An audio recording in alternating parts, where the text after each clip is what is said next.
आपल्या पुस्तकाचं टायटलमध्ये हा जो डिकॉलनायझेशन नावाचा शब्द आहे, हे डिकॉलनायझिंग म्हणजे काय? तर डिकोलोनायझिंग हिंदुइझम म्हणजे काय, की ब्रिटिश टाइममध्ये जे काही लिटरेचर हिंदू धर्मावरती लिहिलं गेलं किंवा हिंदू धर्माबद्दल जे परसेप्शन लोकांमध्ये क्रिएट केलं गेलं ते चुकीचं होतं.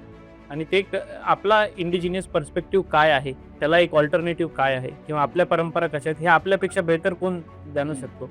मग त्याच्यासाठी मला वाटलं, की मला हे लिटरेचर लिहिलं पाहिजे आणि मग मी तशा प्रकारचे पुस्तकं वाचले आणि अजूनही रिसर्च चालू आहे. आज सुद्धा रामायण महाभारतातले जेवढे एक्सपर्ट्स आहेत ते पुराणांचा अभ्यास करतात, कारण त्याच्यामध्ये वंशावळ सापडते, की महाभारतामध्ये कोणाच्या वंशावळची अरेंजिंग करायला.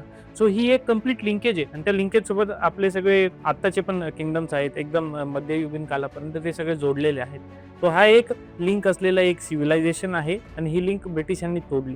तर मग हे सगळं कन्फ्युजन टाळण्यासाठी मग मी दोन्ही व्हर्जन केले, की हे ब्रिटिशांचं इंटरप्रिटेशन आहे आणि हा आपला धर्म आहे, हे समजून घेतलं पाहिजे.